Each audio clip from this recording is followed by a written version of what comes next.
Fellas, you know Degree Cool Rush deodorant, right? Well, last year they changed the formula, and guys were mad about it. One dude even started a petition. So guess what? Degree heard us, admitted they messed up, and brought the original Cool Rush scent back exactly how it was. And it's in Walmart, Target, and other stores now for under $4. So grab some and remember why its cool, crisp, and fresh scent made it the #1 men's antiperspirant for the last decade. Degree Cool Rush is back, and it smells like victory for all of us. Don't you love it when things are both easier and more affordable? Like when the rain washes your car for you. Or like when you save up to 10% by bundling your renters and auto insurance with USAA. Bundle with USAA and start saving. Get a quote today. Hilton brings you new ways to stay, with experiences that let you capture the glory days. Introducing the Graduate Hotels. Each inspired by local college towns, these stays are always original and never boring. Get in touch with traditions all across the country and enjoy a stay that's a class above the rest. Book at Graduate Hotels with Hilton Honors Points at Hilton.com. It's a win-win. Hilton, for the stay. From the Fifth Quarter Studios in Madison, Wisconsin, you are listening to High School Hoops with our hosts, Steve Collins and Jake Steger.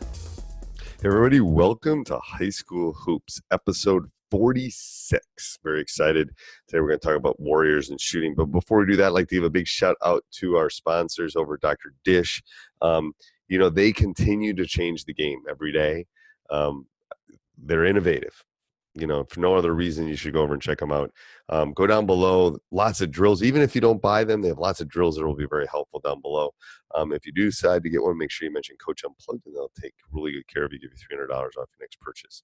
Also, make sure that you go over and check out teachhoops.com for coaches who want to get better. We are trying to change the game too, just like Dr. Dish. One coach at a time. I'm here to help. I'm here to mentor. Doesn't matter what your problem, what's your issue. I am here to serve and to help. And if I don't have the answer, either our community will or I will find the answer. So make sure you go over and check that out. If you have not subscribed and liked High School Hoops, you better do that. It is not going to be in the normal feed anymore of Coach Unplugged. It's only going to be on its own feed. So if you're listening to this on High School Hoops, you're good. If you don't listen to Coach Unplugged, you should go subscribe to that.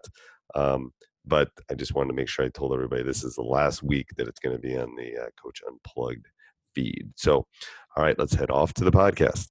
All right, welcome to High School Hoops, episode 46. This is coaches. I'm just telling you right now. I come up with some of these, but this was definitely coach's topic. Not that it's a bad one, but I'm going to let him run with it, and then I'm going to get a drink, and then I'll be back. Okay, go ahead, Coach. All right, sounds good. So I found an article a couple months ago by Seattle Times. It's called "Shooting Like the Warriors: High School Basketball Mimicking the Pros and Loving the Three-Pointer." And so the question of the day is it was an article you said? Yes, and we can post it on show notes. Okay. Yep. And it talks about what they're doing in the pros, can we really mimic it in the high school game of loving the three-point and living and die by the three-point play? Can we or can we not? That is the question. I say no. Okay. I'm not sure why I'm saying no. I think we try to first of all, I think there's a trickle-down effect. I think everything in the pros works to college works to us. You can see it with the ball screens and all those kind of things. Yes. So do I think it's already trickled down? Absolutely. Do I think it's been good? I mean, I wish we had better shooters, I guess. I mean, the science is out there that you should basically shoot threes or layups. Right. I mean, the science is out there. The big argument was that it's a huge game changer, but I feel like there's other things we've talked about that are game changers. And the statistic-wise, they're almost even based it when you get to the point of if you take a certain amount of shots percentage-wise, the percentages almost even out, though, to be honest with you. Okay. So, I looked at the percentages of what do you think as a high school coach if you get the ball inside and you shoot high percentage shots inside, how much should you make within the lane? At least 50%, right? Right. So if you're taking 50% of let's say that you take 100 of those and then there's 50%, you make 50% of those, that's 100 points, right? Right. Yep. And so what's a good 3-point percentage for high school? 33%, a third, 30%? Yeah, a third is good, I think. So if we do 100 shots there, right, that's 33. What's 33 times 3? 99. Right. They almost end up evening out every time I've ever done the calculations. Right. But you're talking about being able, and the thing is but they won't shoot those mid-rangers. Right. And I don't think they're practicing the 15-footers. So that's why I think it's 6 feet and 3-pointers is what people are shooting now. Right. Yeah. Which I guess I can see where that can be. But most teams are focusing on teams to shoot that mid-range jump shot. One thing I don't like is that it doesn't lead to a lot of free throw shooting, and shooting does the shooting often lead to any effective offense? I think the shot clock is one of the reasons why there's so many shots being taken up, in our game. I don't think we can be able to rotate the ball multiple times in the state of Wisconsin. Right. We don't have to mimic the NBA. I think people are trust me, the shot clock's coming. I won't be around to see it, but it's coming. I think it's going to I'm going to sound old if I say that, so I might not say that. I'm not sure it's going to do great things for high school basketball. I'm not against it, but I'm just not sure. I don't know. I'm sounding old when I talk like this, but because I'm not sure why we're trying to mimic the 138 best basketball players in the world. We shouldn't, because it doesn't fit that. It doesn't make sense. Because I got the kid that's part of the Deca Club, and the other kid's in the band, and the other kid. It's like, and I'm trying to make them basketball players, and you're talking about guys that are making $17 million a year to go play basketball. We're not in the same world. We're in alternate universes, to be honest with you. Like we were talking about last week with dribbling with your left hand. Right. Trust me, the guys that are on TV in the NBA on the NBA network can dribble with their left hand for the most part. And I think you got to be careful is that the one thing that I when I really looked and evaluated this article is like, you can't constantly mimic the NBA and college either, because their percentages are way better than most high school teams are. Right. We can't mimic that because we sure don't have the percentages. Well, okay, so again, we're talking about the 1%ers that have 5 legitimate players in the court. We all play several players that have deficiencies. Yes.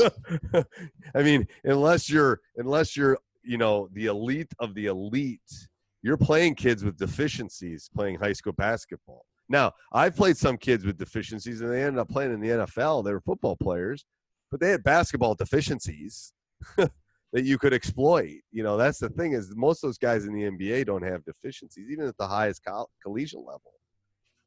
Right. Yeah. Yeah. I don't think it's some of those studies with a grain of salt. Right. So in my opinion, I don't think it can be completely as effective in the high school game. What is your overall thought then? Yeah, I agree. I just don't think it can be.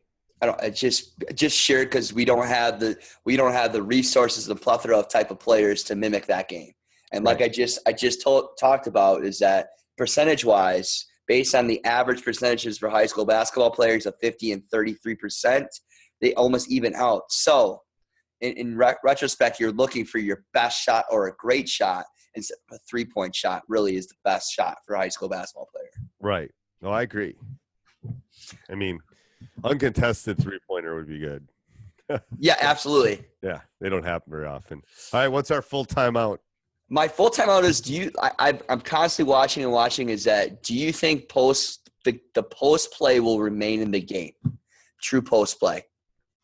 Or is it going to continue to phase out? No, I think it's going to stay. I think they're going to move the line back to, like we were talking about off air, about them moving the Division I to the international, and then all collegiate the following year to the international, which is another, almost 1.5 foot back. I think it's 22-1 or 20, I don't know, something, but it's like the college, the high school level is like 19.6, I think. They're going to move it back. And that's going to open up the lanes for driving. It's also going to open up the paint touches. And paint touches are good. You watch the collegiate level, they even go in there because they can get to the free throw line. That's why. So you think expanding out the 3-point line is going to, but like what about? I think it's going to start. I think it's going to cause more dribbling, and it's going to cause more post ups. I do. It's going to spread the floor some, and I think the people are going to be able to get to the rim easier. Well, my question is, how are all those city schools with small gyms going to ever be able to replicate courts like that then, if they widen out? Well, yeah, the one like in New York, like that's a good question. We should also make the court wider and longer. I agree. It's too small for the athletes. If anybody's a little league coach, at the 12-year-olds are too close to the plate in little league too. Right. Like that should be a 50-70. Someone's going to die eventually in little league. I mean, those 12-year-olds are throwing the ball so hard, and that distance is too short. Like, yeah. Well, guess what?